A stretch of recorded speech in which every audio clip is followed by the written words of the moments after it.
राष्ट्रीय स्वयंसेवक संघ ने इस खतरे को भांपा था 1925 में। राष्ट्रीय स्वयंसेवक संघ इस बात को जानता था कि अगर हम इसी प्रकार से कांग्रेस के द्वारा चलाई गई दुर्बल संधि का शिकार होते रहेंगे तो वे इस देश का विभाजन कराएंगे, हिंदुओं को कत्लेआम कराएंगे और फिर इस देश की परंपरा को, इस देश की संस्कृति को, इस देश की जातीय परंपरा को पूरी तरह नष्ट भ्रष्ट कर देंगे। और वह जो दुस्वप्न था वह सच साबित हुआ। कांग्रेस ने अपने स्वार्थ के लिए देश का विभाजन स्वीकार किया। और यही नहीं है तो 1905 में ही बंग भंग के समय आपने देखा होगा, अगर उस समय बंगाल विरोध नहीं करता क्या स्थिति पैदा हुई थी, क्या करने की साजिश हुई थी। और उस समय भी ये लोग यही कार्य कर रहे थे। और राष्ट्रीय स्वयंसेवक संघ आज केवल भारत में ही नहीं, पूरी दुनिया के अंदर सरस्वती शिशु मंदिर और विद्या भारती के नाम पर हजारों शिक्षण संस्थानों का संचालन कर रही है।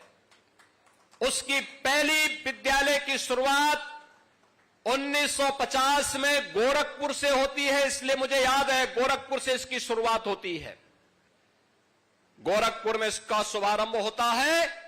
आज हजारों स्थानों पर राष्ट्रीय स्वयंसेवक संघ विद्या भारती और सरस्वती शिशु मंदिर के माध्यम से भारत की संस्कृति, भारत की परंपरा, भारत के धर्म और संस्कृति का पालन करते हुए हजारों शिक्षण प्रशिक्षण संस्थाओं का संचालन कर रही है, सेवा के प्रकल्पों का संचालन कर रही है। 1 लाख से अधिक गांवों में एकल विद्यालय संचालन का काम अकेले विश्व हिंदू परिषद पूरे देश के अंदर जनजातीय क्षेत्रों में कर रहा है। और श्री राम वनवासी कल्याण आश्रम के माध्यम से भी, मुझे याद है मेरे स्वयं के आश्रम गोरखपुर में 1984 में जनजातीय छात्रावास प्रारंभ हुआ और उसमें नॉर्थ ईस्ट से, त्रिपुरा से, मेघालय से, नागालैंड से, यहां से सैकड़ों बच्चे जाकर के उसी आश्रम में अध्ययन करते थे और जब उनकी शिक्षा पूरी होती थी वे वापस इस क्षेत्र में आकर के अपनी आजीविका के साथ जुड़ते थे। आज भी वहां पे श्री राम वनवासी कल्याण आश्रम संचालित है। हमारा दूसरा आश्रम एक और जनपद बलरामपुर में है, वहां पर भी ट्राइबल बच्चों के लिए स्कूल भी बना है और छात्रावास का संचालन उस आश्रम के माध्यम से होता है।